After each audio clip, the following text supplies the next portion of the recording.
Morning. आज हम modern Indian history के अगले पड़ाव में जाएंगे और बैटल ऑफ पलासी के बाद बैटल ऑफ बक्सर में क्या हुआ था उसको समझने की कोशिश करेंगे। अभी तक आपने देखा कि किस तरीके से बैटल ऑफ पलासी में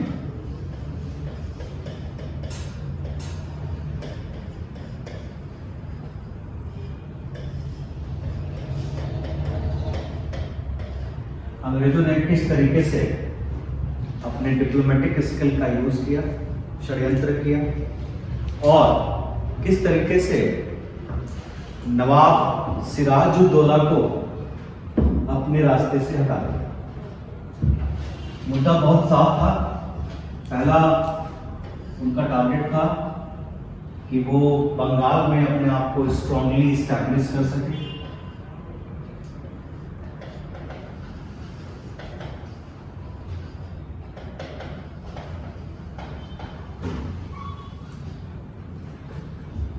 एंग्लो फ्रेंच स्ट्रगल चल रहा है, उसमें अपने आप को पोजीशन जो है वो उसकी स्ट्रॉन्ग कर सके। ठीक है ना, make their position strong.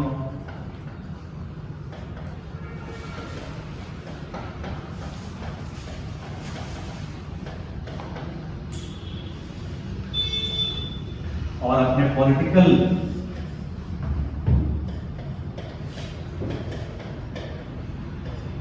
Hegemony का इस्तेमाल कमर्शियल बेनिफिट के लिए कर सकते हैं।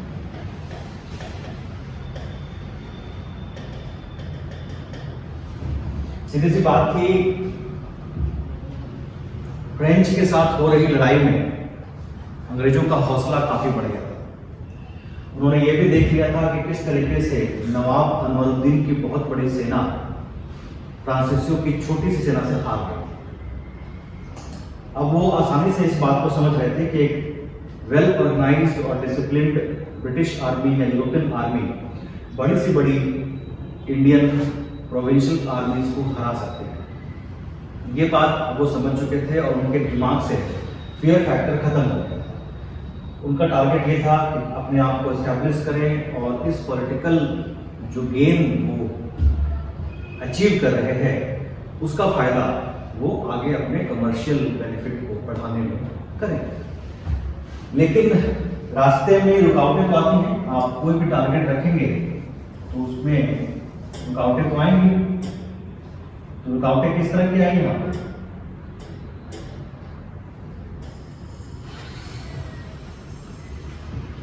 1757 से लेके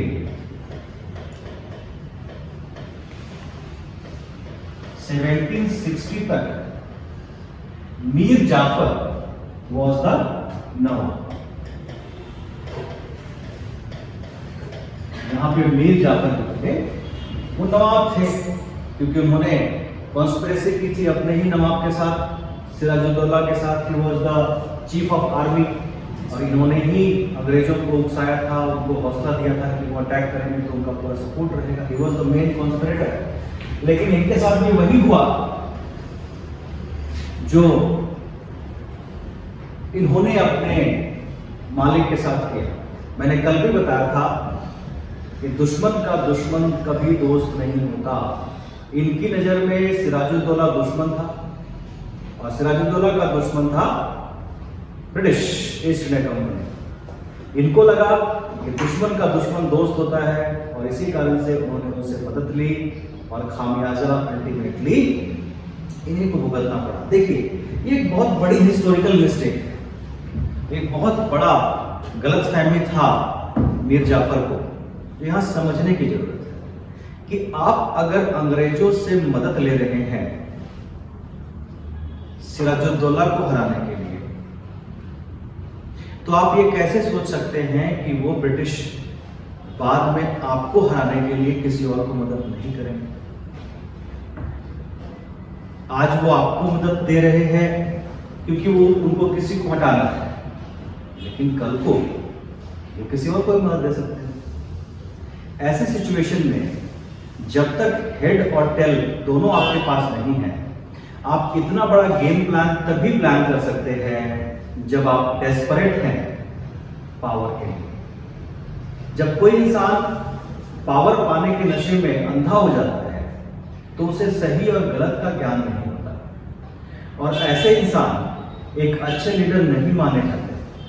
बिकॉज जैसा मैंने आपसे कहा था कि एक अच्छे लीडर की सबसे पहली निशानी होती है कि वो बैलेंस्ड अप्रोच रखता है, वो किसी भी इमोशन के बहकावे में नहीं आता और फ्यूचर में होने वाली चीजों को एनालाइज करके ही कोई भी डिसीजन लेता है। यहाँ पे मीर जाफर साहब ने जो हिस्टोरिकल गलती की, वो गलती आप लोगों ने नहीं दोहरानी, क्योंकि इन्होंने वही गलती की कि मान लिया कि जो दुश्मन का दुश्मन है वो दोस्त होता है, और अल्टीमेटली इन्होंने फिर वही काम किया जो इन्होंने सिराजुद्दौला के खिलाफ किया था।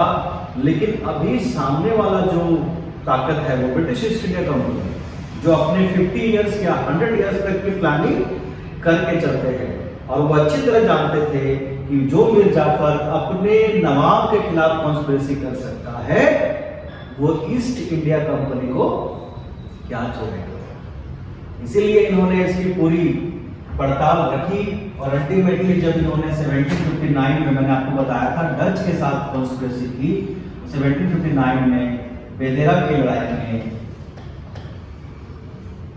डच को हरा करके मीर जाफर के सपने को चकनाचूर कर दिया, और मीर जाफर की जगह उनके सन इन लॉ मीर कासिम को गद्दी पर बिठाया। ये डिस्कशन हम लोग कल कर चुके। अब हम इससे आगे बढ़ेंगे। थोड़ा सा रिकैप करना जरूरी होता है, बिकॉज कई बार आप भूल जाते हैं कि आपने कहाँ तक पढ़ा था, तो एक बार रिकैप कर लिया। इस कहानी को हमने यहाँ तक समझ लिया। यहाँ तक में कोई प्रश्न आपका अगर आप पूछना चाहते हैं तो प्लीज पूछ सकते हैं। कोई भी प्रश्न जो आप पूछना चाहते हैं, आपने पढ़ा होगा, इसको रिपीट किया होगा। In case any question is there, कोई सवाल नहीं है आपके दिमाग में, तो चलिए आगे बढ़ते हैं मीर कासिम के आगे के डेवलपमेंट में जो इसके बाद हुआ। अब हम डिस्कस करेंगे यहाँ पे बैटल ऑफ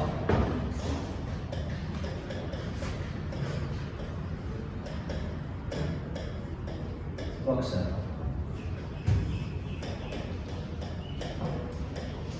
1764। अब जो नए नवाब हैं मीर कासिम, इन्होंने अंग्रेजों को क्या दे दिया? अंग्रेजों को इन्होंने मिदनापुर, चितगांव, इस तरह की टेरिटरीज जो है वो दी, खूब सारा कैश दिया। मिदनापुर,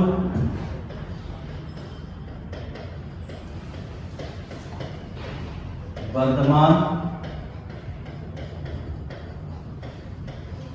और चितगांव, ये इन्होंने इनको जमींदारी के लिए दे दी, साथ में काफी सारा कैश दे दिया। और मीर कासिम को भी ये लगा कि शायद हम इंडियंस जो है ना चमत्कार में बहुत विश्वास करते हैं हम लॉजिकल नहीं होते, पूरे साल नहीं पढ़ते, लेकिन एग्जाम में दही वगैरह खा के कि पेपर अच्छा हो आप लोग भी खाते होंगे ना दही वगैरह, घर वाले बोलते दही खा के जाते। हम चमत्कार में बहुत विश्वास करते हैं। हिस्ट्री को अवॉइड करने का क्या नतीजा होता है ये देखिए। मीर कासिम साहब ने भी हिस्ट्री को अवॉइड किया, इतिहास से कुछ नहीं सीखा, ये नहीं देखा कि किस तरीके से मीर जाफर के साथ ट्रीटमेंट हुई, ये उन्होंने नहीं देखा। और इसका नतीजा क्या हुआ? इन्होंने भी उम्मीद की कि ब्रिटिश इनको छोड़ देंगे या इनको इंडिपेंडेंटली काम करने देंगे। हमने कल डिस्कस किया था दस्तक के बारे में,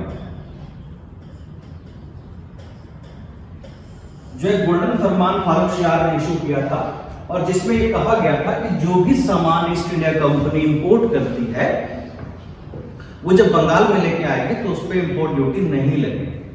लेकिन इस दस्तक का मिसयूज होने लगा।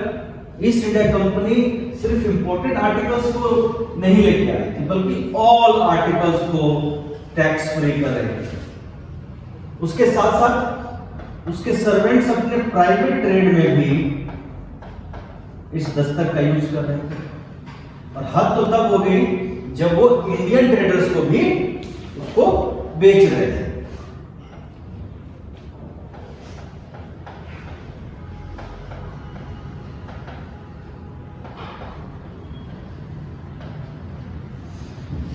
अब अगर ये टैक्स नहीं दे रहे और जो बाकी इंडियन व्यापारी हैं और बाकी विदेशी व्यापारी हैं अगर उनको ये टैक्स पड़ रहा है तो जाहिर सी बात थी कि अंग्रेजों का जो सामान था वो ज्यादा सस्ता था in comparison to other Indian traders as well as European traders. तो ये बड़ा मुद्दा हो रहा था और सबसे बड़ा मुद्दा मीर कासिम के लिए ये था कि ये एक बहुत बड़ा लॉस था ट्रेजरी में, वो ट्रेजरी जो ऑलरेडी अंग्रेज खाली कर चुके, ठीक है ना, 1.5 से 2 करोड़ डॉलर वो ऑलरेडी ले आ चुके थे बंगाल से, मीर जाफर से और उसके बाद मीर कासिम से, और ये सिलसिला चले ही जा रहा था। ऊपर से अंग्रेज किसी भी सामान में किसी भी काम में टैक्स नहीं दे रहे थे गवर्नमेंट को क्योंकि वो एक डोमिनेंट पावर है। इससे मीर कासिम को लॉस हुआ और मीर कासिम ने क्या किया, उसने पूरे व्यापार में हर एक सामान के ऊपर इंडियन और फॉरेनर सबके ऊपर से टैक्स को एग्जेम्प्ट कर दिया, यानी कि टैक्स को हटा दिया। अब काशी का बा एक है राम रहीम, अंग्रेज इंडियंस सब बराबर हो गए, लेकिन ये अंग्रेजों को तो पचा नहीं। अंग्रेजों को लगा कि ये तो गड़बड़ हो गया, हमारा जो प्रॉफिट आ रहा था वो तो प्रॉफिट रुक गया, तो कैसे किया जाए। उनको लगा कि ये मीर कासिम उनके कमर्शियल प्रॉफिट के अगेंस्ट जा रहा है, तो इनको हटाने के लिए भी कॉन्स्पिरेसीज चलने लगी। मीर कासिम साहब भी चालाकी करने लगे, समय कम था, रिसोर्सेस कम थे। देखिए, इकोनॉमिकली किसी शासक को कमजोर करने का पर्पस ये होता है कि वो आपके अगेंस्ट अलायंस ना बना सके, आपके खिलाफ नए वेपन्स ना बना सके और आपके खिलाफ वो आर्मी बिल्ड ना कर सके लड़ाई करने के लिए। आज भी ये होता है। आप देखिएगा कि अमेरिका या जो सुपर पावर्स हैं, जो कंट्रीज हैं, जब उनको किसी को कमजोर करना होता है तो सबसे पहले उसको इकोनॉमिक सैंक्शन लगाता है ताकि उसके पास पैसे ही ना हो कि वो कोई भी चीज ऐसा बना सके जो उनके लिए खतरनाक हो सकता है। जैसे कि ईरान के साथ ऐसा वो भी कर रहा है, पहले अफगानिस्तान के साथ किया था, ना इराक के साथ किया था, लीबिया के साथ किया था। तो ये तरीके होते हैं कमजोर करने के लिए। तो ये अंग्रेजों की पॉलिसी है, ये अमेरिकन ने याद नहीं किया, सारा टैक्स उन्होंने हटा दिया। और क्या क्या मीर कासिम साहब ने इन्होंने क्या किया, अब मुर्शिदाबाद कैपिटल है, इनको अच्छे तरीके से थोड़ा सा हिस्ट्री पता था कि सिराज के साथ क्या हुआ, मीर जाफर के साथ क्या हुआ, दरबारियों को घूस देके अंग्रेज किस तरह से अपने तरफ कर लेते हैं, सोल्जर्स को किस तरह अपनी तरफ कर लेते हैं, जनरल्स को अपने तरफ कैसे कर लेते हैं। तो यहाँ पे क्या किया मीर कासिम साहब ने, मुर्शिदाबाद से कैपिटल को शिफ्ट कर दिया कहां,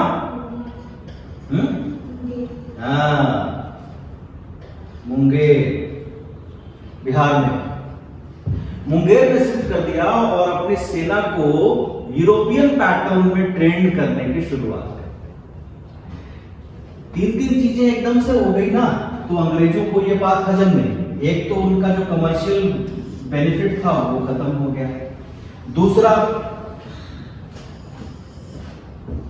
उनका जो इन्फ्लुएंस बन रहा था मुर्शिदाबाद में वो खत्म हो गया, ठीक है, और तीसरा मीर कासिम साहब उन्हीं के अगेंस्ट यूरोपियन पैटर्न में तैयारी करके अंग्रेजों से मुकाबला करने की कोशिश करने लगे थे। मुद्दा यानी कि जो पानी था वो सर से ऊपर जा रहा था और अंग्रेजों को इसके खिलाफ काम करना जल्दी से जल्दी जरूरी था।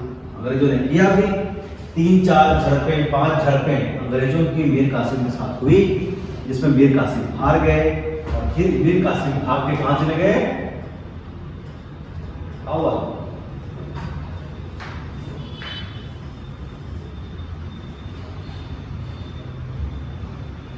कहां चले गए, अवध। अवध के नवाब कौन थे उस टाइम पे, भूल जाते हैं हम लोग सब, एक सुजाउद्दीन।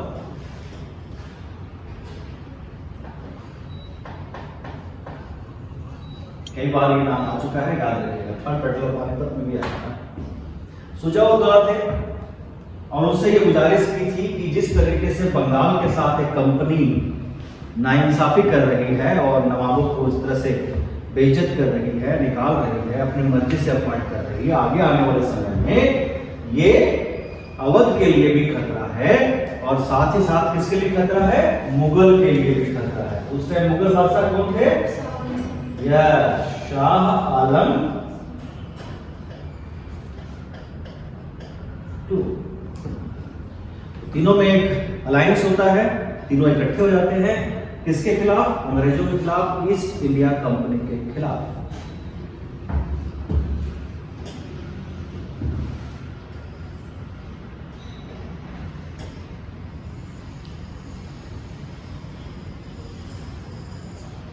तीनों ही ईस्ट इंडिया कंपनी के खिलाफ हो गए और एक लड़ाई हुई, इसका नाम दिया गया बैटल ऑफ बक्सर 1764 में। एक तरफ थे ब्रिटिश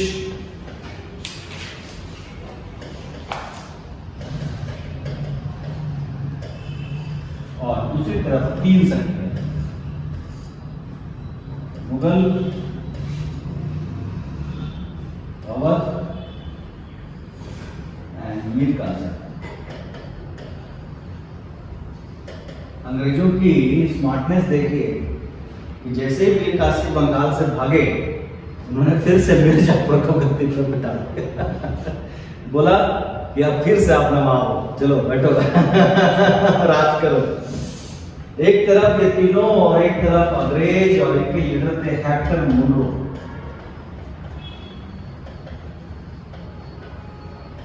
डिसिसिव बैटल हुआ, बहुत बड़ी सेना थी इनकी, करीबन 50,000 की सेना थी, कंबाइंड आर्मी इनकी करीबन 9-1,000 की थी, 8 से 9,000 के बीच की। लेकिन हुआ वही जो पहले से होता आया है और इसीलिए शायद ब्रिटिश आर्मी को इनविंसिबल भी माना गया था बाद के समय काल में, कि इनको हराया ही नहीं जा सकता क्योंकि ये तो बहुत छोटी सी आर्मी थी, बहुत बड़ी आर्मी को हरा देते थे। और हुआ वही, ये तीनों ही शक्तियां अंग्रेजों से बुरी तरह से हार गई। और उसके बाद क्या?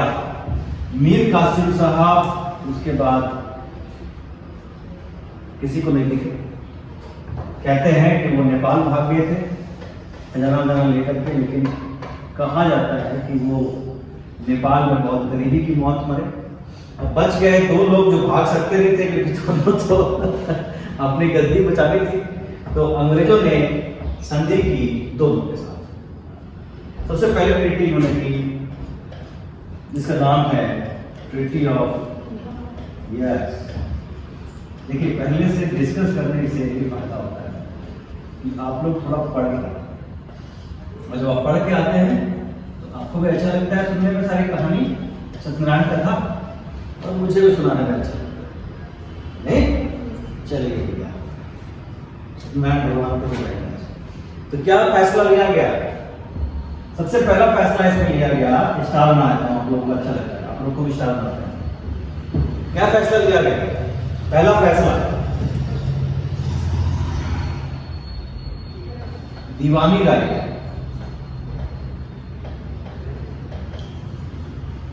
ये जो ट्रीटी हुआ था ये शाह आलम के साथ हुआ था, मुगल बादशाह ऑफ बंगाल, बिहार, उड़ीसा। बंगाल भी कह देंगे चल जाएगा, लेकिन बंगाल, बिहार, उड़ीसा किसको दे दिया गया? अंग्रेजों को दे दिया गया। दीवानी राइट मतलब कर वसूली का अधिकार, राइट टू कलेक्ट टैक्सेस, कर वसूली का अधिकार। अंग्रेजों ने भारत के सबसे रिच प्रोविंस जो था, अमीर जो प्रोविंस था, उसका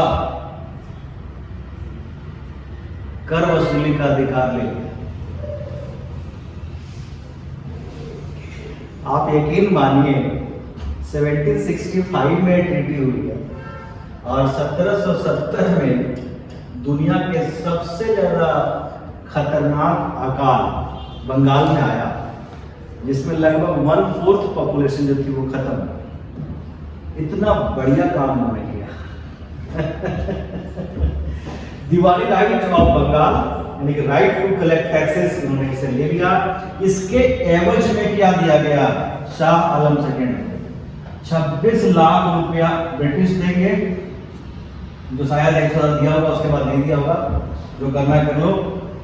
ये ईस्ट इंडिया कंपनी देगी सालाना, और 53 लाख जो है वो देंगे अवध के नाम पर। किसको देंगे भैया? शाह आलम सेकेंड। ठीक है। और क्या मिला शाह आलम को? कुछ तो बहुत किया था इनको। इलाहाबाद एंड कारा, ये दो जो थे ये पहले अवध के पास थे, ये भी मुगल बादशाह को दे दिए गए। और एक और थे बलवंत राय,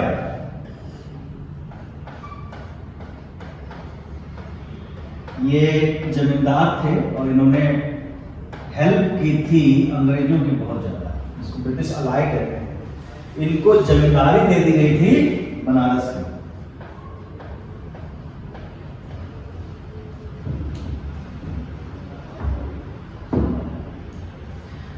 इसमें सबसे ज्यादा बेनिफिट अंग्रेजों को ही मिला, उसके अलावा ये जिम्मेदारी तो ठीक है, पैसे वैसे मिले नहीं मिले ये बाद में हिस्ट्री में। आपको लगता है कि अंग्रेज देंगे एक सालों के बाद? नो योर हार्ट्स, ठीक है ना? We are not supposed to give you anything. और शाह आलम की इतनी हिम्मत भी नहीं होती कि वो मांग सके। तो भैया योर हाइनेस को तो कुछ मिला नहीं, लेकिन अंग्रेजों को जो मिला वो सबसे शानदार था, और वो था सबसे अमीर प्रोविंस में दीवानी इकट्ठा, टैक्स इकट्ठा करने का अधिकार। अच्छा, इसमें एक और चीज है, इसी को समझिए। 1765 से यहां पे बंगाल में ड्यूअल गवर्नमेंट यानी द्वैत शासन की शुरुआत होती है। ठीक है, द्वैत शासन की शुरुआत होती है। ये द्वैत शासन क्या है, ये अब हम इसके बाद समझने का प्रयास करेंगे। भाई टीटी और इलाहाबाद में कुछ छूट तो नहीं गया? बताइएगा।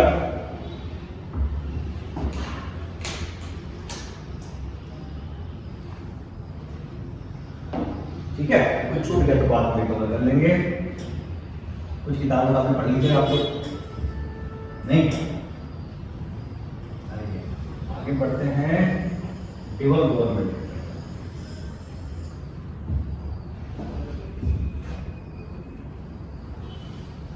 ड्यूअल गवर्नमेंट, द्वैत शासन क्या था?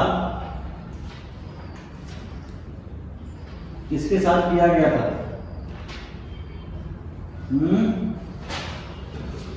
ये फैक्ट्स वगैरह जो होते हैं थोड़े से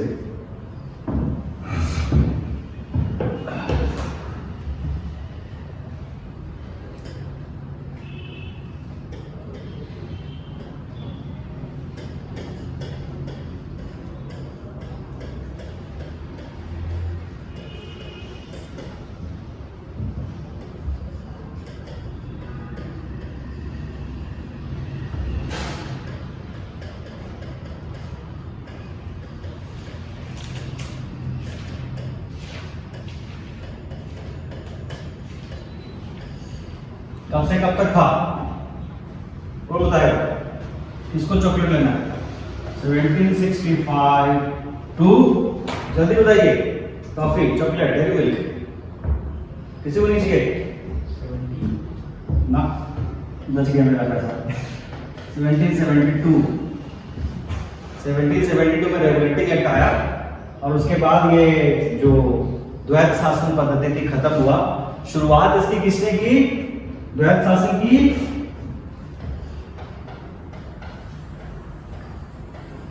रॉबर्ट क्लाइव, नाम सुना होगा हैं? रॉबर्ट क्लाइव ने शुरुआत की और इसे खत्म किया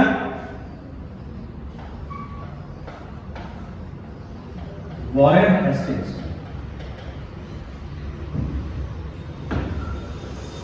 कब खत्म हुआ? 1772 में। क्यों खत्म हुआ? क्योंकि यह टाइम पे क्या आया था? रेगुलेटिंग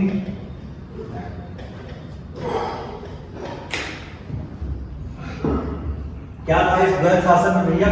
दो चीज। पहली चीज तो आपने देख ली, दीवानी। किसके पास चला गया? East India company. और ईस्ट इंडिया कंपनी ने क्या किया?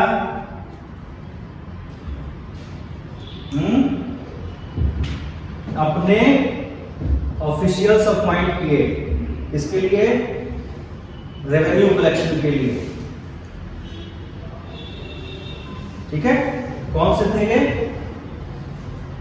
रजा खान और राजा सितावर।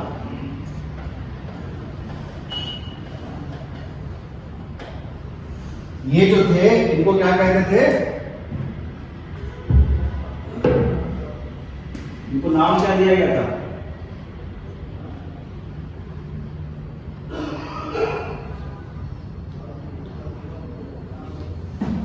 आप डेप्टी सूबेदार कह सकते हैं। मेरे को एक्चुअली उर्दू का नाम याद नहीं आ रहा कि क्या कहते थे इसको।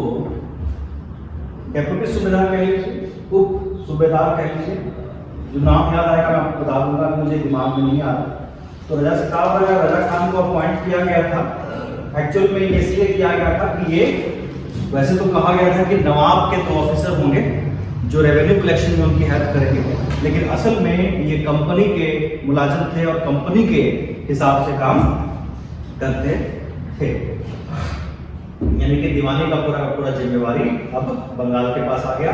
और इस जिम्मेवारी को लेने के बाद अंग्रेजों को बड़ी परेशानी हुई थी और अंग्रेजों को अब इंग्लैंड से पैसा मंगाने की जरूरत नहीं पड़ी।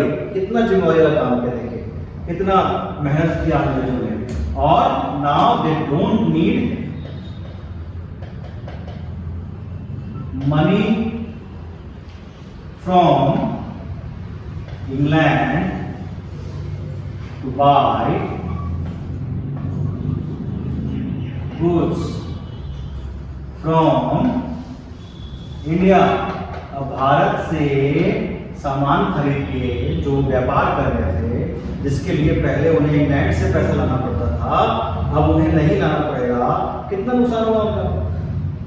यानी कि ऐसा व्यापार जिसमें यही से टैक्स कलेक्ट करके, उसी टैक्स के पैसे से सामान खरीद के, उसी टैक्स के पैसे से व्यापार करके और सारा प्रॉफिट कमा रहे थे। और इसे हिंदी में क्या कहते हैं? हिंग लगे ना फिटकरी, रंग भी चोखा हुआ है। बिना इन्वेस्टमेंट के व्यापार, बिजनेस विदाउट इन्वेस्टमेंट। सीखिए, अंग्रेजों से सीखिए कुछ। कितनी शातिर कौम है। क्या लिया? शाह आलम से अगर दीवानी राइट लिया तो उसके पीछे एक सोच थी कि अगर यहां का रेवेन्यू हमें मिल जाए तो हमें तो व्यापार करने की जरूरत ही नहीं पड़ेगी। और यहीं से सिलसिला शुरू होता है एक पर्टिकुलर फेज का, जिसे हम कहते हैं impoverishment of Indian artisans and agriculturist. भारतीय किसान और कारीगरों में गरीबी का बढ़ना। क्या कहते हैं?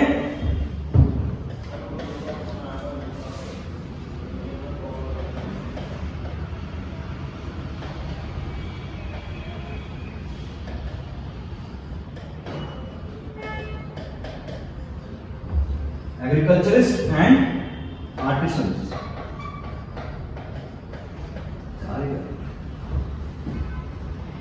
एग्रीकल्चर वाला तो हम बाद में करेंगे, अभी आर्टिसन वाला कर लीजिए, क्योंकि ट्रेड की बात हो रही है।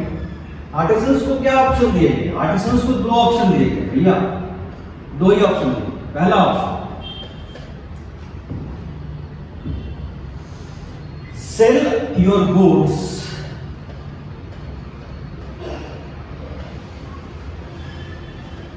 in our rate, and second option, work in our। क्या बात, क्या बात। कारीगरों को क्या कहा गया कि भैया आप किसी दुकान में आते हैं, आपको पेन खरीदना है, तो आप दुकानदार से आगे क्या कहते हैं? ये पेन के 2 रुपए दूंगा, 2 रुपए कीमत है, ये 2 रुपए पकड़ो, अब दो मुझे। ऐसा कहते हैं क्या? नहीं कहते ना। आप उससे दाम पूछते हैं ना, वो कहता है 10 रुपया। आप उससे पूछते हो कोई डिस्काउंट मिलेगा, वो कहता है जी बिल्कुल डिस्काउंट नहीं। आप 10 रुपए देते हो, पेन लेके आते हो ना। यहाँ तो अंग्रेज उल्टी कहानी कह रहे हैं ना कि भैया आपका सामान है, कोई बात नहीं, लेकिन दाम हम तय करें। अब बायर अगर किसी चीज का दाम तय करे तो सोचिए उसके दिमाग में किसी तरह का इनपुट कॉस्ट तो नहीं आएगा ना। इनपुट कॉस्ट और मार्केट प्राइस का डिफरेंस तो यही है ना। एक तो आपने जो इन्वेस्टमेंट की और ऊपर से जो टैक्स लगाया, सब्सिडी माइनस की, तब जाकर के आपका मार्केट प्राइस आता है ना।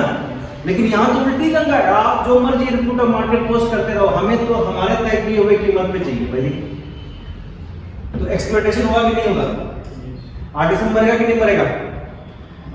या फिर हमारे जगह पे आके ये सामान बना तनख्वाह पे काम करो, और तनख्वाह पे कोई बहुत अच्छी नहीं होती, मिनिमम। तो कारीगर क्या करेगा? कारीगर क्या करेंगे? कारीगर वही करेंगे जो आपको समझ में आ रहा है। ये काम छोड़ करके क्या करेंगे? खेती बाड़ी शुरू करेंगे। वो एग्रीकल्चर जो अभी अपने जितने भी लोग हैं सब्सिस्टेंस इकोनॉमी अपने जरूरत के लिए उत्पादन कर रहे हैं, उनका ऑलरेडी घर नहीं चल रहा, पेट खाली है, अकाल पड़ रहा है, और उसमें अगर और लोग खेती बाड़ी करने आ जाएं, खेत और डिवाइड हो जाए, तो क्या होगा? ये गरीबी नहीं फैलेगी? फैलेगी कि नहीं फैलेगी?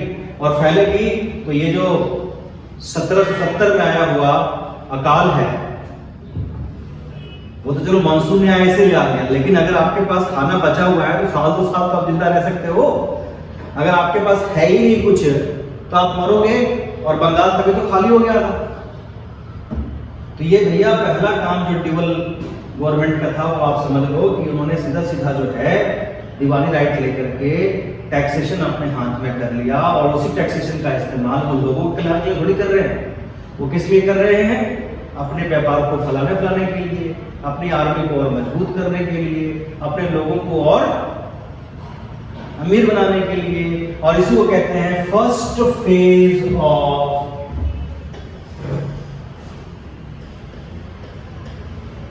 रेन ऑफ वेल्थ, धन की निकासी।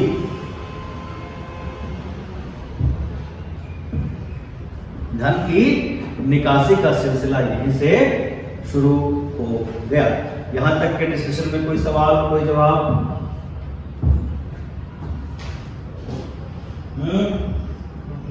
नो? समझ में आ गया? काफी डिटेल डिस्कशन थी। आई डोंट थिंक इसमें कुछ ना समझ में आया हो, बाकी आया हो तो आप पूछ सकते हैं।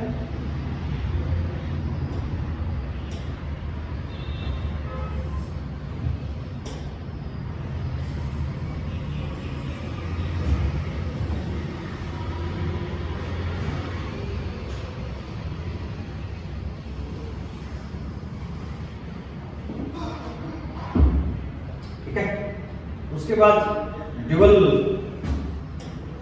गवर्नमेंट में और क्या चीजें थी? सेकेंड चीज आती है दीवानी के बाद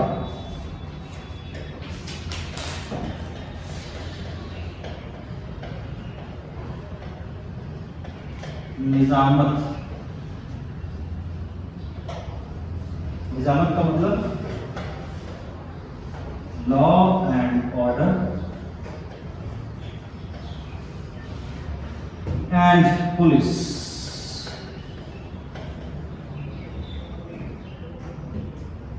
इस समय बंगाल के जो नवाब थे, पता है कौन थे? नवाब, निजाम के नवाब, लेकिन इनका नाम था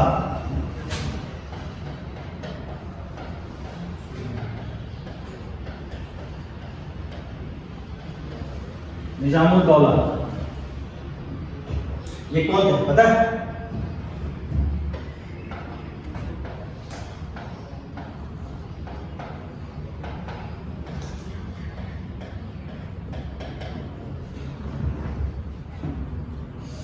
कोई बैठ जाए, क्या फर्क पड़ता है? कोई बैठ जाए, A B C D कोई बैठ जाए, बस ये होना चाहिए कि रॉयल फैमिली का, दैट्स इट, कि भाई लोग विद्रोह ना। ठीक है? जो इंडिया के लोग थे ना, वो बेचारे इतने ज्यादा पिस चुके थे उस टाइम तक, इतने ज्यादा उनका सप्रेशन हो चुका था कि उन्हें फर्क ही पड़ना बंद हो गया था कि शासन कौन कर रहा है। शासक हिंदू है, मुसलमान है, अफगानी है, तुर्की है, उन्हें कोई फर्क नहीं पड़ता था, या कोई अंग्रेज है। उन्हें मतलब था तो सिर्फ और सिर्फ अपने 2 जून की रोटी, क्योंकि उनके पास कुछ था ही नहीं सोचने के लिए। आपका पेट भरा होगा ना तो आप सोचते हो बहुत सारी बातों के बारे में। एक रिक्शा वाले से आप जाके बात करोगे ना तो बोलेगा भाई साहब मुझे काम करने दो, मुझे 2 वक्त की रोटी कमानी है। कभी कोई गरीब आदमी आपको ये नहीं कहेगा कि मन की शांति बहुत अच्छी होती है, पैसा तो देखो जाने वाले चीज है। वो वही कहेगा जिसके जेब भरे हुए हैं, जिसका बैंक पूरा फुल है, उबल रहा है। गरीब आदमी कभी नहीं कहेगा। गरीब आदमी कहेगा जितनी टेंशन देनी है दे दो, पैसा दे दो। तो ज्ञान तभी खुलता है जब पेट भरा होता है। यहां तो लोग 2 जून की रोटी के लिए तरस रहे हैं। वो बेचारे कहां सोचे कि कौन सा शासक शासन कर रहा है, कौन नहीं कर रहा, और किस तरीके से वो हेल्प कर सकते हैं। वो तो लड़ाइयां होती थी, जंग होते थे, दूर से बैठ कर देख रहे होते, वो कुछ कर भी नहीं सकते थे। कई बार ये सवाल लोग पूछते हैं, बच्चे पूछते हैं कि सर इतनी लड़ाइयां हुई, कहीं भी ऐसा नहीं दिखा कि भारत के लोग उठ के खड़े हो गए हों, क्योंकि वो इसको अपना कंसर्न मानते ही नहीं थे। उनके नजर में ये लड़ाई झगड़ा करना, युद्ध करना वो राजा महाराजा का काम, सोल्जर का काम। एज ए कॉमन मैन ये हमारी रिस्पॉन्सिबिलिटी नहीं है। तो ऑब्वियस सी बात है ना कि वो पड़ोसी की लड़ाई हो रही थी, लोग खेतों में खेत जुताई कर रहे, आसपास के गांव में लोग अपना अपना काम कर रहे हैं, किसी को पता ही नहीं लड़ाई हो रही है, जीत गया हार गया तो ठीक है, कोई फर्क नहीं पड़ता था किसी को। तो उनको झुकना था, चाहे राजा महाराजा हो, नवाब हो, निजाम हो या अंग्रेज, उनको झुकना था, वो झुकने के लिए तैयार। हमें जीने दो, हमें हल्के से जिससे को। तो निजामत जो है, ये क्या है, निजामत जो है वो लॉ एंड ऑर्डर जो है वो निजाम से, यानी कि जो उनके नए नवाब थे उससे ब्रिटिशर्स ने ले लिया अपने हाथ, ताकि हर तरीके से रेवेन्यू कलेक्शन और बाकी चीजों में भी उसका इस्तेमाल कर सकें। लेकिन नवाब बैठा हुआ है, इसी को तो ड्यूअल एडमिनिस्ट्रेशन कहते हैं ना, कि अंग्रेजों के पास क्या था, ब्रिटिश के पास क्या था, पावर बट नो रिस्पॉन्सिबिलिटी।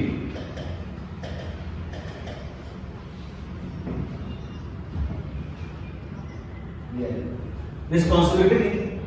और नवाब के पास क्या था, और रिस्पॉन्सिबिलिटी,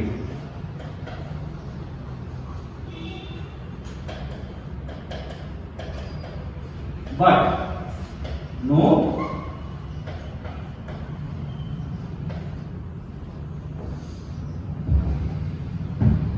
यानी जिसके पास सारे पावर थे, economical power, law and order, police, उसके लिए कोई रिस्पॉन्सिबिलिटी नहीं था। रिस्पॉन्सिबिलिटी किसकी थी, नवाब की थी, लेकिन उसके पास कोई पावर ही नहीं था, ना फाइनेंशियल पावर ना कुछ पावर। यानी गालिब सुनने के लिए कौन, और पावर को एंजॉय करने के लिए कौन, ड्यूअल एडमिनिस्ट्रेशन। इसको आप वो भी कह लीजिए रबड़ स्टैम्प गवर्नमेंट, कि सिर्फ ऑर्डर इशू करने के लिए नवाब का नाम इशू करा जा रहा है, लेकिन असली चीज कौन इशू कर रहा है, ऑर्डर, ब्रिटिश। ये थी आपकी ड्यूअल गवर्नमेंट। समझ में आ गया कि नहीं समझ में आया, क्लियर हुआ कि नहीं क्लियर हुआ, नहीं क्लियर हुआ, नहीं माना जाए कि क्लियर नहीं हुआ, मान लिया जाए।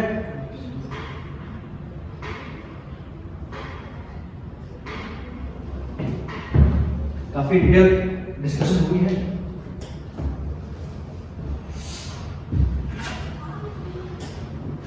अब कौन सा टॉपिक डिस्कस करना है, बंगाल तो जीत लिया आप लोगों ने, हैं? बंगाल तो जीत लिया, और क्या जीता, सब कुछ अपने हाथ में ले लिया। मानते ही नहीं अंग्रेजों की पॉलिसी को, दूरदृष्टि पॉलिसी।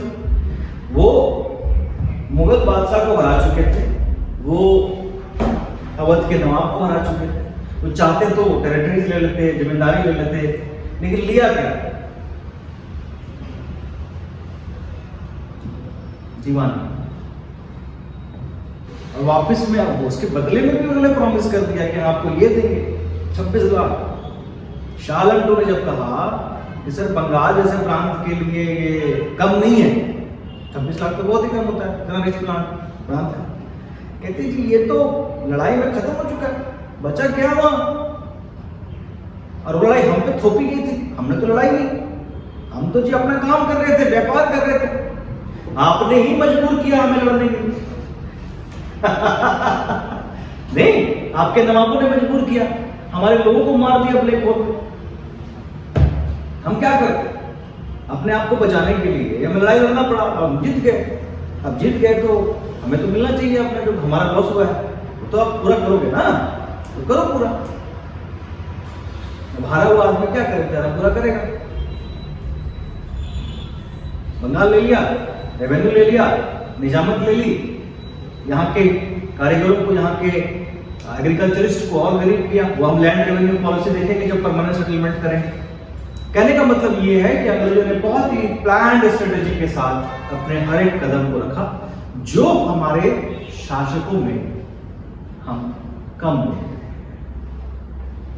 ठीक है, अगला जो पड़ाव आएगा ब्रिटिश कॉन्क्वेस्ट ऑफ इंडिया का, जिस टॉपिक को हम डिस्कस कर रहे हैं, वो आएगा एंग्लो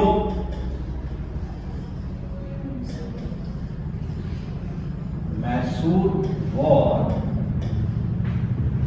आंग्ल मैसूर युद्ध।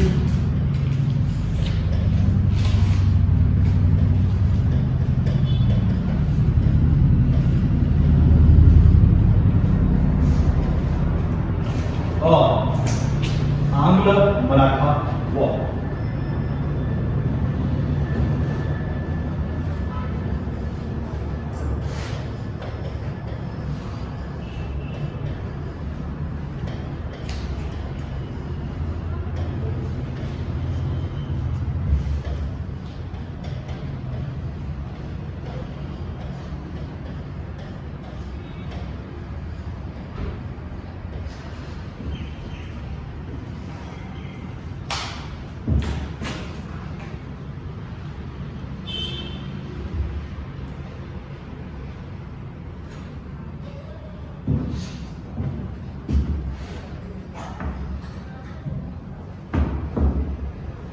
ये तो हटाई दीजिए, गोवा है।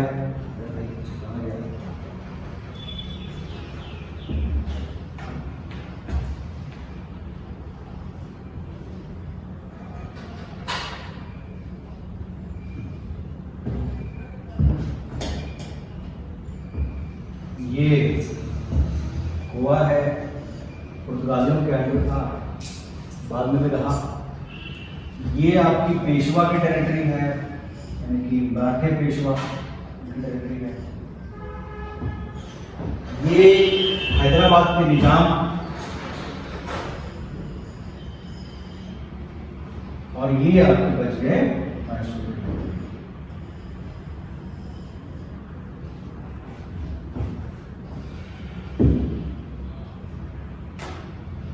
ठीक है, ये त्रावणकोर को भी ध्यान रखिएगा, ये ब्रिटिश अलाई है। और ये एंग्लो मैसूर वॉर में आपको अच्छे से समझना भी होगा। तो ये एंग्लो मैसूर वॉर का ही ये बेसिकली टाइम फ्रेम के हिसाब से मैप आपको बताया गया है। तो आइए इसको डिस्कस करते हैं और समझने की कोशिश करते हैं कि किस तरीके से ये हुआ।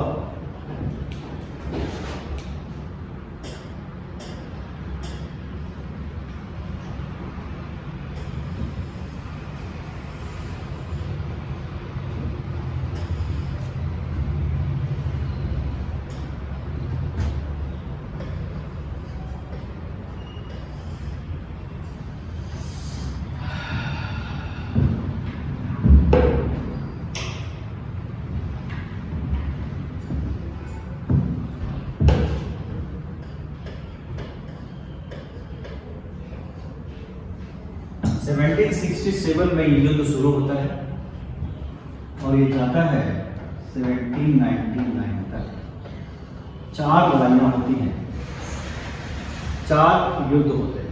पहले 2 युद्ध जो थे वो हैदर अली के जीवन तक होती है, सेकेंड वॉर में ही उनकी डेथ जाती है। 3rd और 4th वॉर जो है वो उनके बेटे टीपू सुल्तान की लीडरशिप में लड़ा, यानी कि सेकेंड वॉर का भी काफ़ी बड़ा हिस्सा टीपू सुल्तान की लीडरशिप में ही लड़ा गया था, और थर्ड और फोर्थ पूरी तरीके से उनके पास लड़ा गया था। सेकेंड वॉर तक हैदर अली और टीपू सुल्तान अंग्रेजों की नकेल कसने में, कहते हैं सक्सेसफुल हुए। सेकेंड वॉर तक कोई नतीजा इस लड़ाई का खास नहीं निकला। इसके पीछे जो रीजन था वो बिल्कुल साफ और क्लियर था, जैसा कि आपने मैप में भी देखा।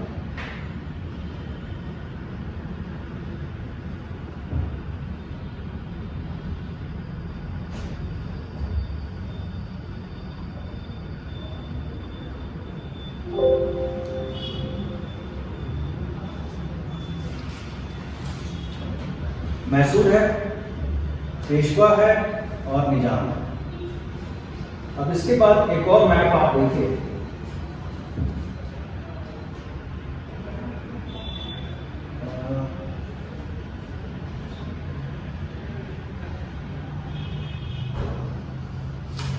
एक और मैप आप देखिए,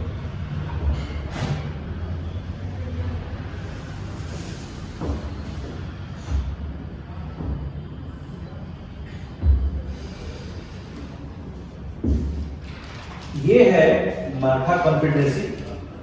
ये आपका हैदराबाद आ गया, बीच में छोटा सा टेरिटरी दिख रहा है आपको ये, और ये आ गया आपका मैसूर। यानी कि अगर विंध्य पर्वत से नीचे की तरफ आप जा रहे हैं तो ये बात बिल्कुल जाहिर है कि ये तीन बड़ी ताकतें आपके सामने खड़ी हैं। उस टाइम पे ये तीन जो पावर्स थे वो सबसे इंपॉर्टेंट पावर्स थे, और जिससे मुकाबला अंग्रेजों को करना पड़ना था अगर वो साउथ या बेसिकली इंडियन पेनिनसुलर टेरिटरी पे अपना इन्फ्लुएंस चाहते। देखिए बात बहुत साफ है, दिल्ली पर शाह आलम को हरा के लगभग इनडायरेक्ट कंट्रोल उनका हो चुका है, और जो उन्होंने एस्टेब्लिश भी कर लिया 1803 तक आते आते दिल्ली उनके कंट्रोल में आ चुका है। अवध की जो टेरिटरी देख रहे हैं, यूपी का बीच का जो हिस्सा है, यानी कि बहुत बड़ी टेरिटरी सुजाउद्दौला को हरा करके उनके पास आ चुकी थी। बंगाल ऑलरेडी उनके कब्जे में था, यानी कि अगर राजपूताना को छोड़ दिया जाए तो सारी टेरिटरी लगभग उनके कंट्रोल में आ चुकी थी, और मुगल्स को और बंगाल को हराने के बाद राजपूत उनके लिए बहुत बड़ी परेशानी नहीं थी। बच गए आपके तीन मेजर पावर, और इन तीनों को हराने के लिए अंग्रेजों ने जो पॉलिसी अपनाई, जो लड़ाइयां की, उसी को यहाँ पे समझने की जरूरत है। हैदराबाद के निजाम इस बात को अच्छी तरह समझ गए थे कि अगर उन्हें अपने आप को बचा के रखना है, किससे, मैसूर से और पेशवा से, तो उनको अंग्रेजों का साथ देना ही पड़ेगा, और वो शुरू से लेकर आखिर तक आप देखेंगे कि अंग्रेजों के साथ ही रहे। शुरुआत में भले ही हैदर अली उनको कन्विंस करने में कामयाब रहे कि वो अंग्रेजों का साथ ना दें, उनको रास्ता ना दें, उनको रशद ना दें, लेकिन ये जो मद्रास यहाँ पे एडिट रहा आपको चेन्नई, छोटे वाले में देखिएगा,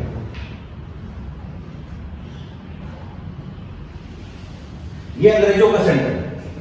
तो आप ये देखिए कि यहां से अगर उनको मैसूर पर अटैक करना है तो ऑब्वियस सी बात है हैदराबाद का भी सपोर्ट उनके पास होना चाहिए, क्योंकि रसद वगैरह सारा कुछ सूरत से आ सकता है, और उसके साथ साथ वो सीधे रूप से ले आ सकते हैं, लेकिन हैदराबाद और पेशवा के मदद के बिना वो मैसूर को नहीं हरा सकते। इस लड़ाई में आपको एक चीज समझ लेनी होगी कि जो भी ताकत, चाहे वो मैसूर हो चाहे अंग्रेज हो, जो भी ताकत हैदराबाद और पेशवा को अपने साथ मिलाने में सक्सेसफुल होंगे, वही ताकत या तो अंग्रेजों को हरा सकते हैं या मैसूर को हरा सकता है। अगर एग्जांपल के तौर पर अगर अंग्रेजों ने इन दोनों को अपनी तरफ कर लिया तो यहाँ पे मैसूर के लिए मुश्किल है,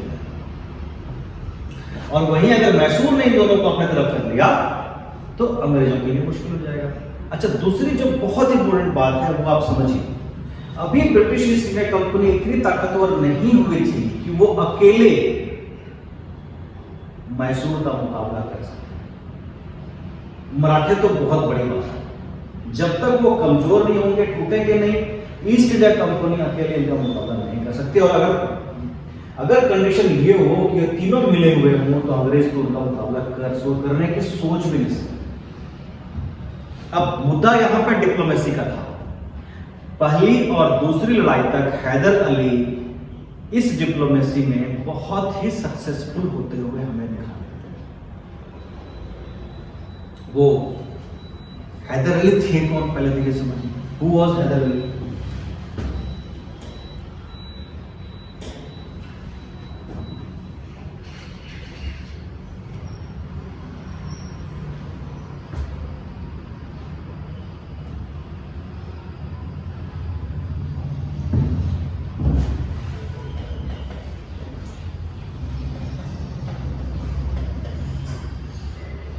इनके पूर्वज जो थे वो मक्का से आए इंडिया। क्वारस ट्राइब शायद नाम था उसके, वो थे। और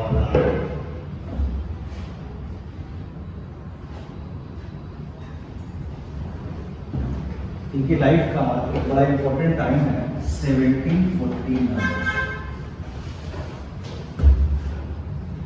ये मैसूर की सेना में जो थे, समझ लीजिए नीचे होते थे, एक जनरल थे।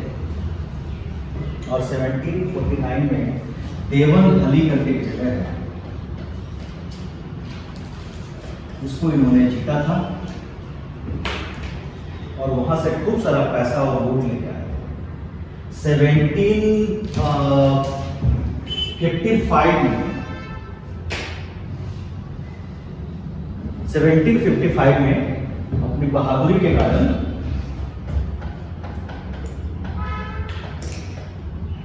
he became the फौजदार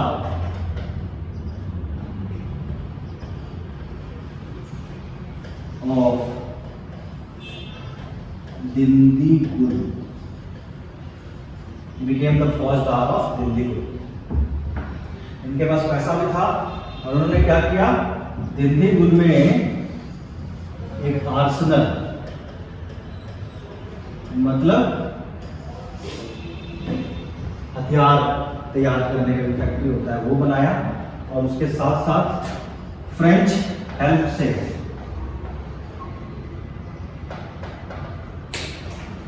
train his army in western technique, यानी कि अपनी सेना को पश्चिमी तकनीक से जो है ट्रेन करने का प्रोसेस यहाँ पर उन्होंने शुरू किया। और उसके बाद धीरे धीरे जो मैसूर है, मैसूर हो गया था। मैसूर बेसिकली क्या था, मैसूर विजयनगर साम्राज्य का एक हिस्सा था। विजयनगर साम्राज्य का हिस्सा था। और यहाँ पे जब विजयनगर राक्षस तगड़ी की युद्ध हुई थी, मेरे ख्याल से 1565 में हुई थी। तो जब ये लड़ाई हुई थी तो यहाँ पे जो है ये मैसूर का हिस्सा जो था वो अलग हो गया था। और यहाँ पे वो देयर डायनेस्टी,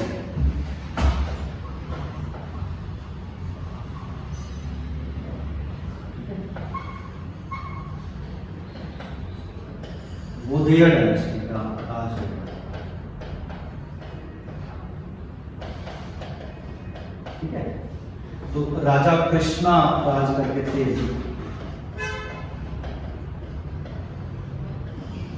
ये इनके शासक थे।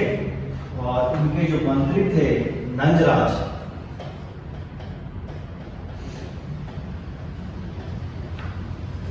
वो इनके chief of the army staff, यानी कि सेनापति, chief of the army staff थे। सारा कंट्रोल इन्हीं के पास था। ठीक है, राजा सिर्फ कहने के लिए थे, सारा कंट्रोल नंजराज के पास ही था। लेकिन जैसे ही कृष्ण राजा के और सेनापति के बीच अनबन होनी शुरू हुई, इसका फायदा उठा करके हैदर अली इनके चीफ ऑफ आर्मी बन गए।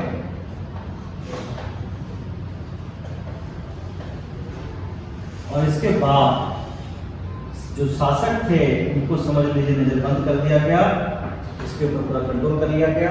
और एक्चुअल शासक जो थे वो हैदर अली बन गए। हैदर अली ने कभी भी अपने आप को शासक नहीं बताया, अपने आप को नवाब नहीं बताया या किसी भी ऐसे ओहदे से नहीं नवाजा। हालांकि उनके बेटे टीपू ने अपने नाम के आगे सुल्तान जोड़ दिया था, तो उनका नाम ही था टीपू सुल्तान। यानी कि उन्होंने ऐसा नहीं कि वो टाइटल लिया, बल्कि वो नाम ही उनका हो गया था टीपू सुल्तान। अपना नाम ही उन्होंने ऐसा रख लिया कि वो सुल्तान की फीलिंग ले सके। हालांकि वो सुल्तान थे, राजा थे, इंडिपेंडेंट थे, लेकिन चूंकि ये पूरी तरीके से एक लेजिटिमेट जो थी सक्सेशन नहीं थी, इसीलिए वो एक क्लेम नहीं कर सकते थे कि वो उसके एक्चुअल शासक थे। तो हैदर अली के बारे में समझिए, महान योद्धा, ठीक है, पढ़े लिखे नहीं थे। जितने भी महान योद्धा हुए हैं आप देखेंगे ज्यादातर पढ़े लिखे नहीं थे। अकबर भी नहीं पढ़े लिखे थे, महाराजा रंजीत सिंह भी उतने पढ़े लिखे नहीं थे, और अपने हैदर अली भी इतने पढ़े लिखे हमें दिखाई नहीं देते। जो पढ़े लिखे नहीं थे लेकिन युद्ध कौशल में बहुत माहिर थे। और सबसे बड़ी जो खास बात हैदर अली की थी वो ये थी कि ये इस बात को जानते थे कि अगर उनको अंग्रेजों का मुकाबला करना है तो he has to make friendly relations with Nizam and Peshwa. और यही चीज इन्होंने वहां पे किया। इसलिए पहली लड़ाई में आप देखोगे 1767 to 1769 जो पहला आंग्ल मैसूर युद्ध होता है, उसमें पूरे तरीके से हैदर अली सक्सेसफुल होते हुए दिखाई देते हैं। ठीक है,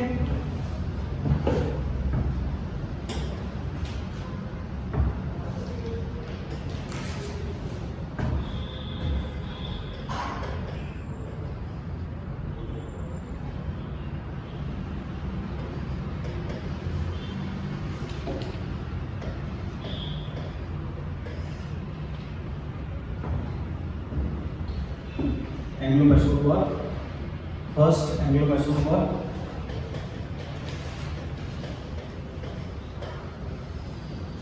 फर्स्ट एंग्लो मैसूर वॉर हुआ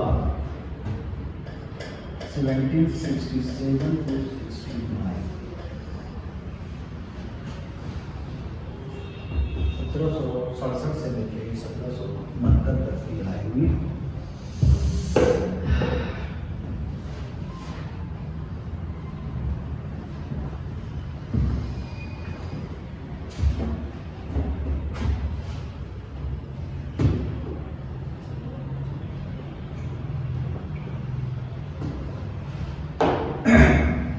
लड़ाई में जैसा कि अंदाजा था, ब्रिटिशर्स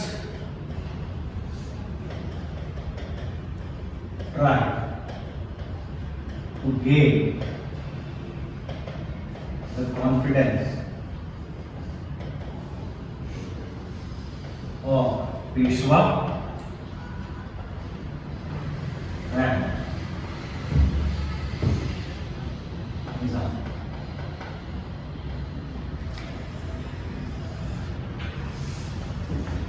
ब्रिटिशर्स अब नॉर्थ इंडिया में फ्री हो चुके थे।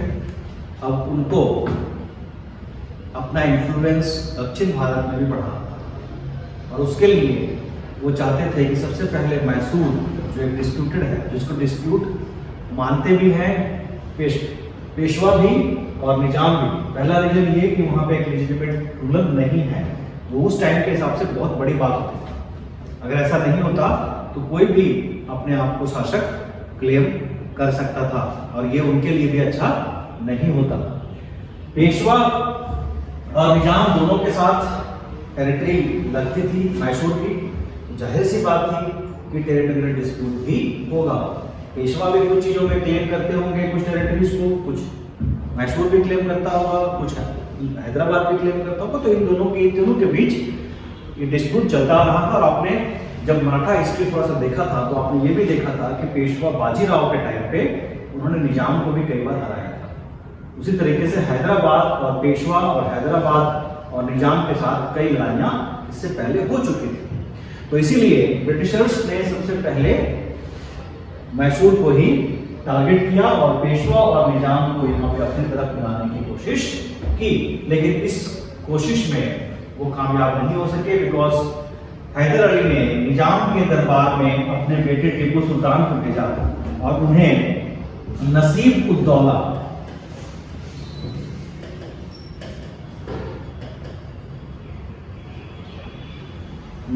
उद्दौला या the Fortune of the state के नाम से नवाजा।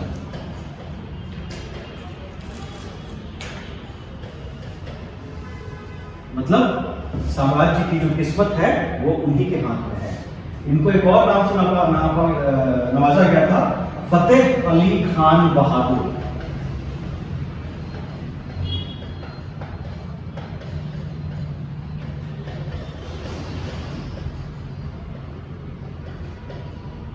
फतेह अली खान बहादुर। ये कोशिश थी कि निजाम को अपने कॉन्फिडेंस में लिया जाए और निजाम को ये कहा जाए कि अगर आप हमें सपोर्ट नहीं कर सकते तो कम से कम ब्रिटिशर्स को भी सपोर्ट मत कीजिए, क्योंकि आप उनसे भी दुश्मनी नहीं करना चाहते, अच्छी बात है, लेकिन एटलीस्ट उनको सपोर्ट मत कीजिए, उनको रशद की हेल्प मत कीजिए, उन्हें किसी तरह की हेल्प मत कीजिए।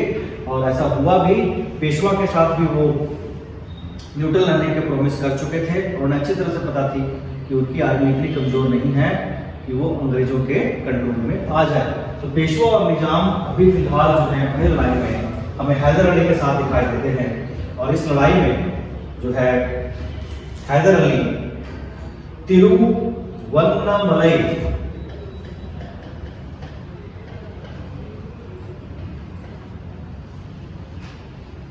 जीतने में कामयाब हो जाते हैं, मैंगलोर जीतने में कामयाब हो जाते हैं अंग्रेजों से, और सबसे बड़ी बात वो मालाबार पोस्ट वो भी अपने कंट्रोल में करने में कामयाब हो जाते हैं और यहाँ से अंग्रेजों को भगा दिया जाता है। कहाँ? उनके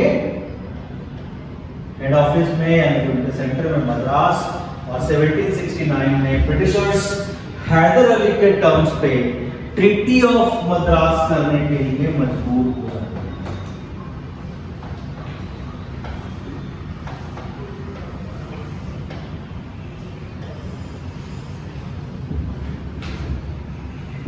दो साल की लड़ाई,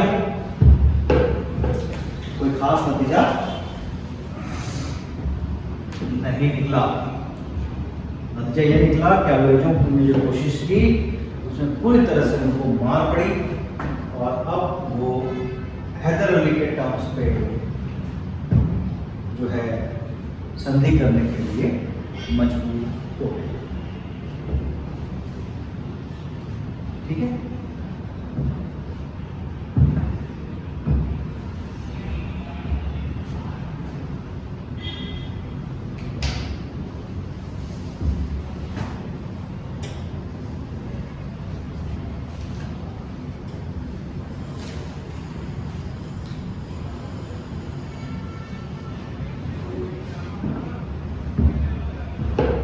नेक्स्ट आते हैं 1780 to 84 यानी कि सेकेंड एंग्लो मैसूर।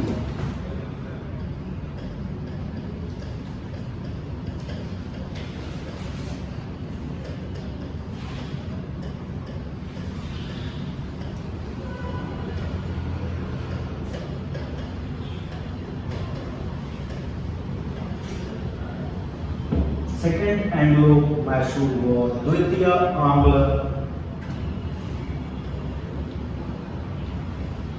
मैसूर युद्ध। शुरुआत कैसे हुई? ब्रिटिशर्स पंगे लेने से बाज नहीं आए। ब्रिटिशर्स ने माहे पे अटैक कर दिया। माहे हैदर अली का एक टेरिटरी का हिस्सा था।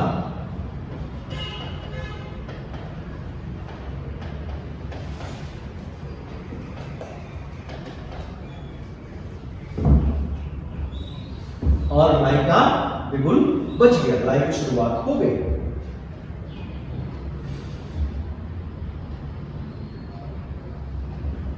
इस लड़ाई में जो सबसे इंपॉर्टेंट चीज हमें दिखाई देती है वो टीपू का जैश प्लस टीपू की रॉकेट्स।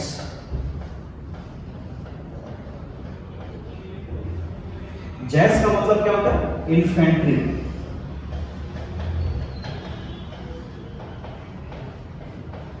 इन्फेंट्री का मतलब क्या हुआ? पैदल सेना। यहां पे मैं आपको ये बता दूं कि जो टीपू की जो ये सेना थी, जैश जिसको कहते थे, वो इतनी ज्यादा ट्रेंड थी कि मैं आपको एक नाम बताता हूं, बैले, BAILLIE, ये एक ब्रिटिश जनरल थे।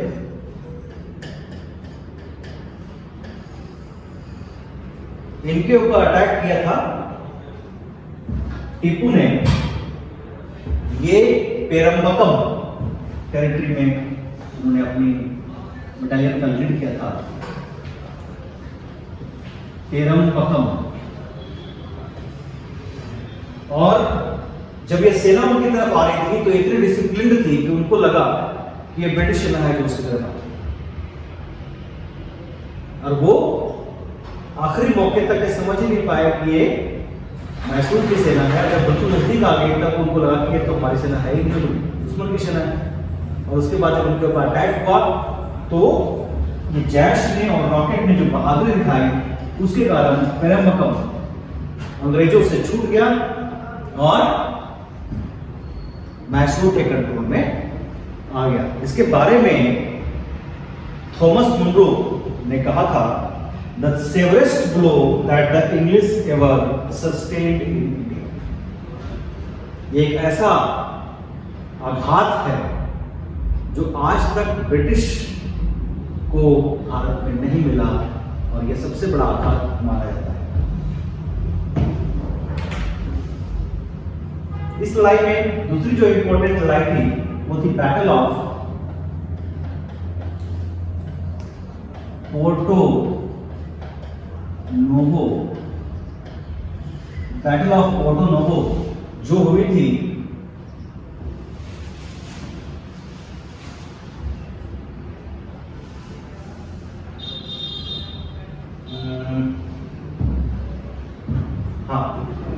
आयरकूट और हैदर अली। यहां पे इस लड़ाई में हैदर अली ने बहुत भारी गलती कर दी। उन्होंने आयरकूट को कमजोर समझ लिया और अपनी पूरी सेना के साथ इन पर आक्रमण नहीं किया था। इसके कारण हैदर अली की इस लड़ाई में हार हुई, और उसके बाद जो गेंद था वो उनके हाथ से निकल गया, पोर्टो नोवो का हार हो गया। और उसके बाद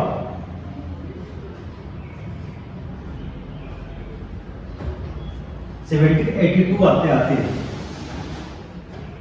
टीपू सुल्तान ने तंजौर को भी जीत लिया। टीपू तंजौर को भी जीत लिया। लेकिन इसी टाइम पे 1782, लेकिन 1782 जो है, हैदर अली तो हमें दिखाई देते हैं, लेकिन 82 के बाद हैदर अली की डेथ है। उन्हें एक ऐसा फोड़ा हो गया था, इसको कैंसर कह सकते हैं या कुछ और बीमारी थी, जिसके कारण वो काफ़ी कमज़ोर हो गए और एकदम से उनकी डेथ हो गई। काफ़ी टाइम तक तो उनकी डेथ को छुपाया गया था, क्योंकि मैंने कहा था ना वो एक लेजिटिमेट शासक नहीं थे, तो एक सेना में विद्रोह का खतरा था कि सेना से कोई सेनापति जो है कहीं वो क्लेम ना कर दे कृति को। तो काफ़ी दिनों तक उनको छुपाया गया, लेकिन बाद में डिक्लेयर कर दिया गया। और उसके बाद सारा दरबार टीपू सुल्तान के हाथ में। ठीक है जी, यहाँ तक कोई डाउट? इस लड़ाई का कोई खास नतीजा नहीं निकला, और अल्टीमेटली 11 मार्च 1784 में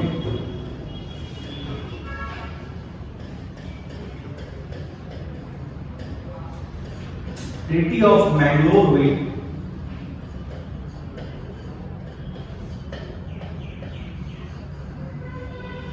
ट्रीटी ऑफ मैंगलोर हुई,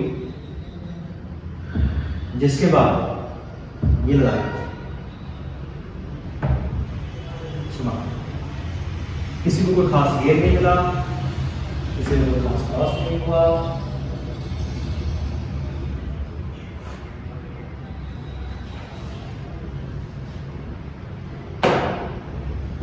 अब अंग्रेजों को शायद यहाँ पे ये लगा कि फिलहाल अभी ये वक्त नहीं है कि वो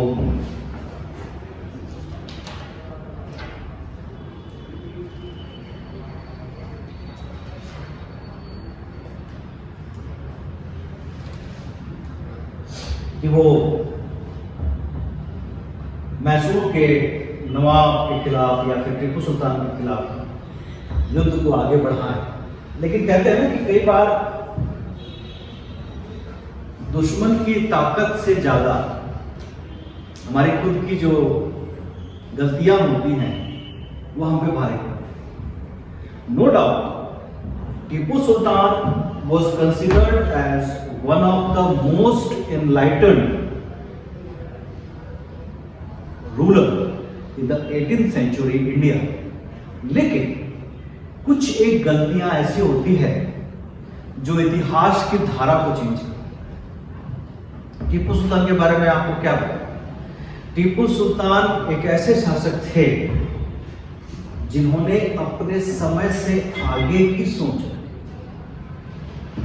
Let's talk about Tipu।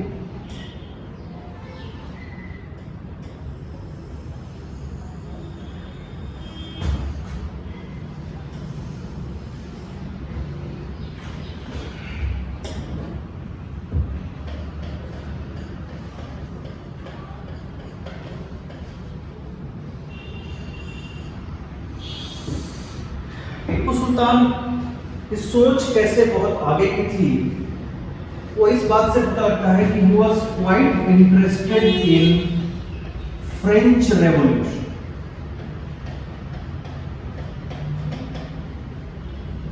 Seventeen 1889 में हुई थी, आप सबको पता है। फ्रेंच रेवोल्यूशन ने दुनिया को क्या दिया?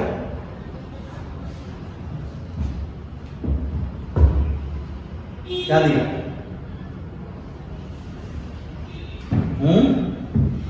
फ्रेंच रेवोल्यूशन ने दुनिया को क्या दिया? Equality, fraternity and liberty. इसको हमारे संविधान के 82वें 42nd संशोधन में भी एडॉप्ट किया गया। ये equality, liberty, equality and fraternity जो है ये पूरी दुनिया को ही फ्रेंच रेवोल्यूशन ने दिया है। डेमोक्रेसी, राइट ऑफ इंडिविजुअल, ये अमेरिकन रेवोल्यूशन ने। मुझे फ्री होने का अधिकार जो है और डेमोक्रेटिक राइट जो है वो अमेरिका ने दिया। इन्होंने हमें लिबर्टी, इक्वलिटी और फेडरलिटी का कॉन्सेप्ट दिया। तो आप सोच सकते हैं कि जो सुल्तान होकर के फ्रेंच रेवोल्यूशन में इंटरेस्ट ले सकता है, और यहां तक छोड़िए वहां की एक क्लब जो रेवोल्यूशनरीज का था ये उसके भी मेंबर बने।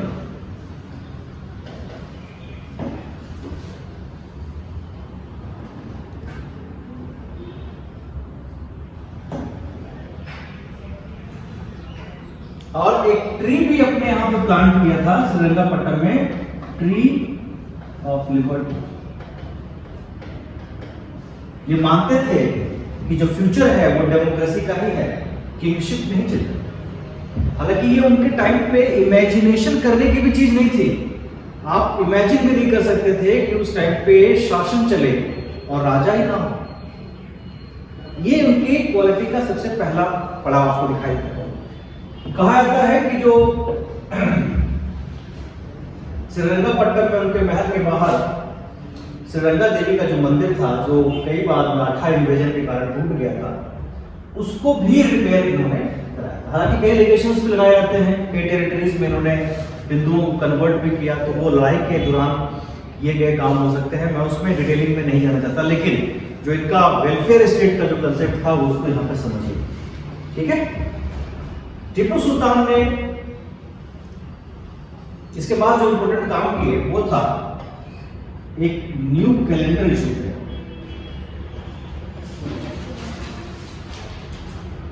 जो मॉडर्न था, आधुनिक था। दूसरा, इन्होंने वेट्स एंड मेजर्स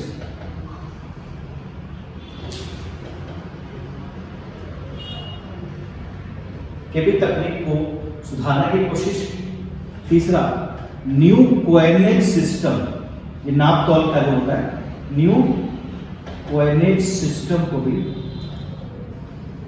शुरू किया, यानी कि कई नए कॉइन्स इशू किए ताकि व्यापार को बढ़ावा दे सके। इन्होंने यूरोपियन कंपनीज के तर्ज पे, यूरोपियन कंपनी यानी British east India company, French east India company, ठीक है, डच कंपनी की तरफ पे एक ट्रेडिंग कंपनी बनाने की भी कोशिश की।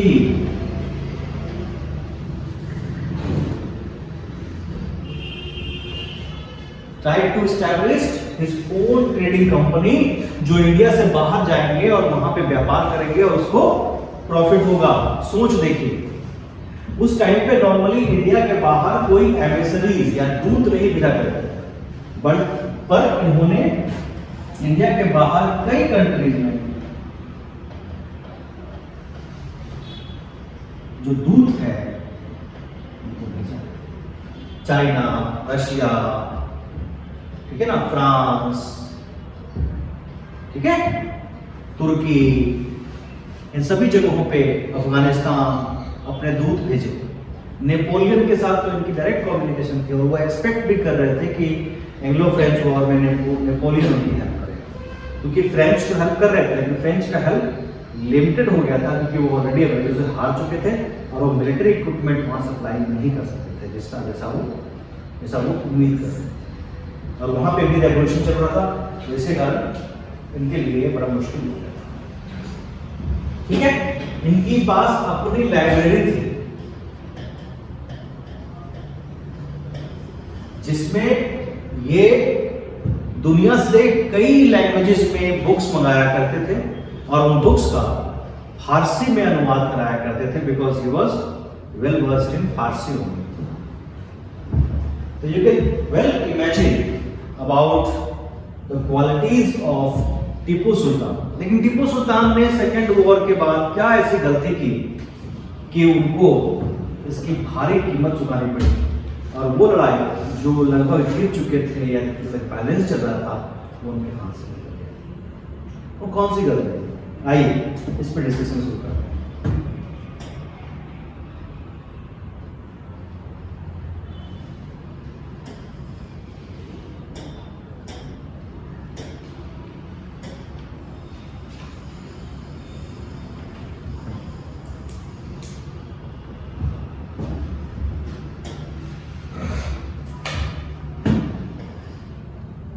हो गया सेकंड वॉर तो हो गया, थर्ड वॉर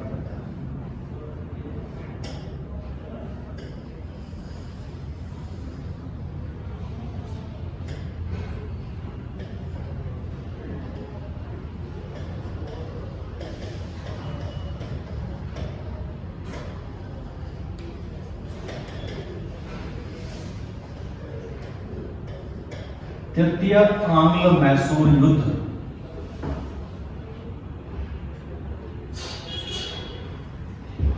कब से कब तक हुआ था?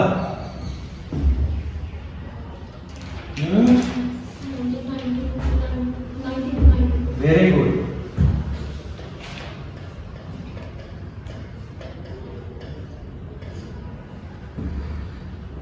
टीपू सुल्तान की गलती क्या थी? टीपू सुल्तान इन्वेडेड त्रावणकोर। याद है त्रावणकोर? बताया था, याद भी होगा। फिर से देखिए,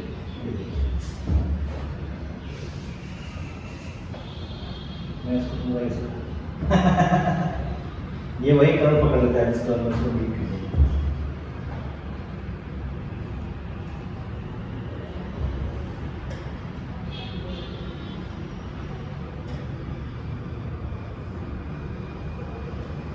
ये त्रावणकोर, ये ब्रिटिश अलाई माना है, लेकिन ब्रिटिशर्स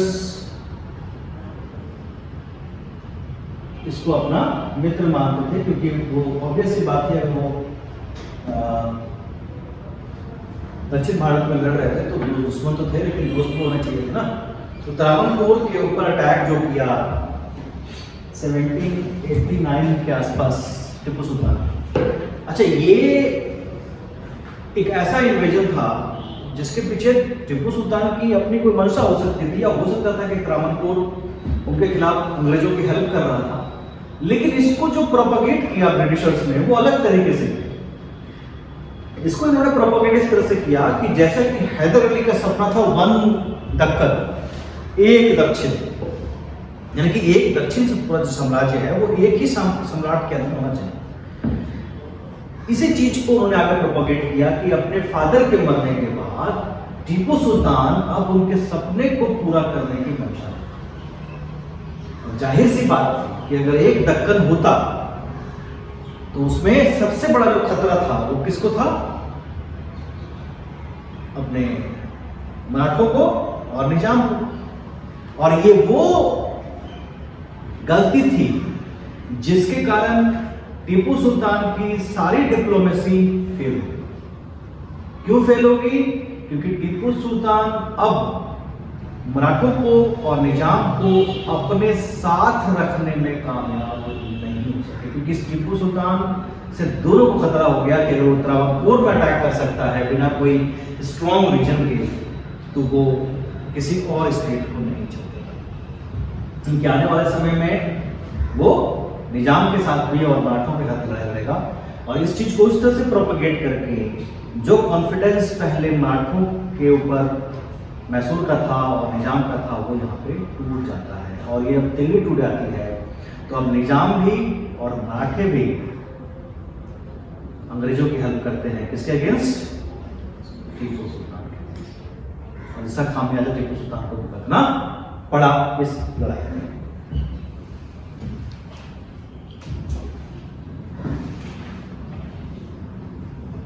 पहला पॉइंट क्या है? टीपू अटैक त्रावणकोर 1759 और इसी से लड़ाई शुरू हो गई।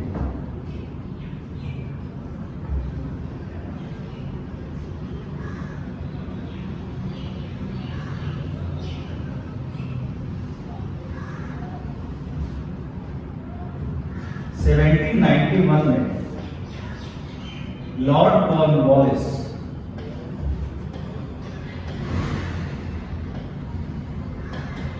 बेंगलोर पे के ऊपर कब्जा कर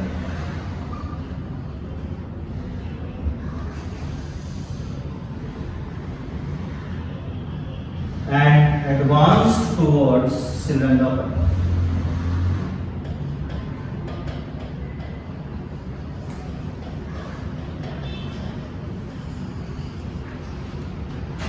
श्रीरंगपट्टनम जो कैपिटल है वहां पर पहुंच गए।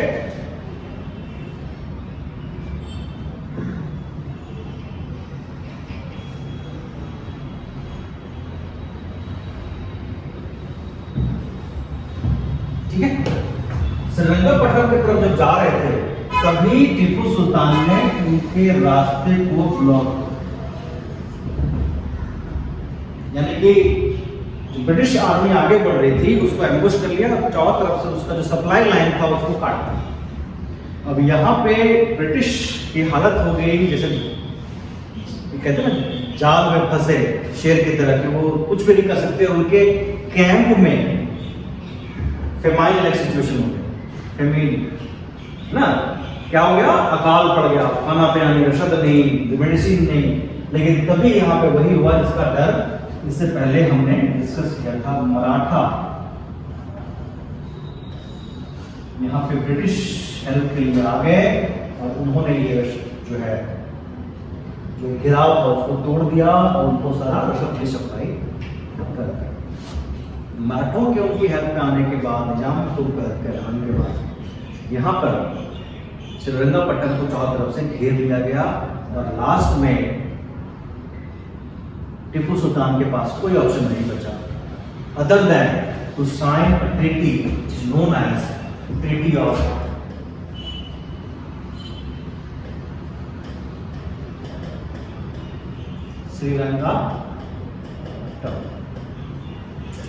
श्रीरंगपट्टनम की संधि। क्या था इस संधि की शर्त? पहला शर्त,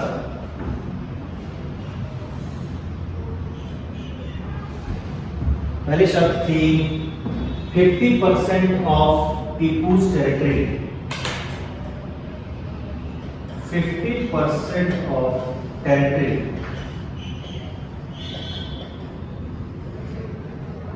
was given to 3 allies. तीनों ही के बीच बांट दिया गया ब्रिटिश, मराठे और निजाम। वॉर कंपनसेशन कितना लिया गया?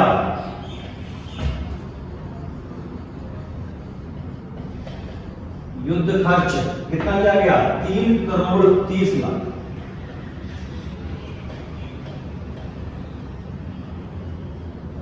3 करोड़ 30 लाख रुपया लिया गया, जो उनको इंस्टॉलमेंट में देना था, 3 इंस्टॉलमेंट में, और वो सोना चांदी हीरा मोती के तर्ज पे भी दे सकते। तीसरी शर्त, ऑल वॉर प्रिजनर्स,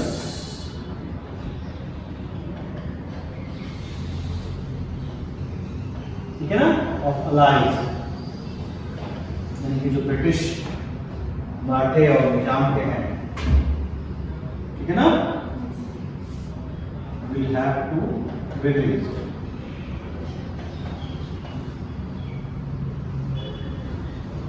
वो रिलीज किया जाए।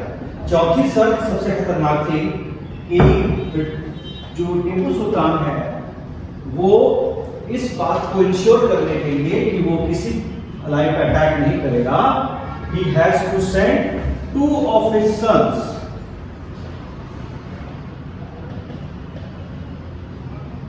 as security.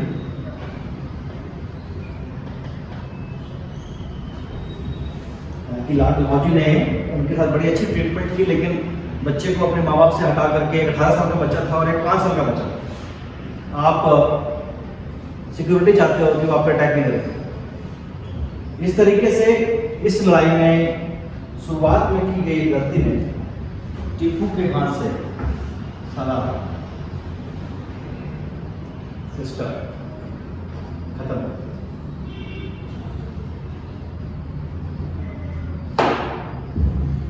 ठीक है, क्लियर, समझ में आ गया? आज इतना ही, थैंक यू।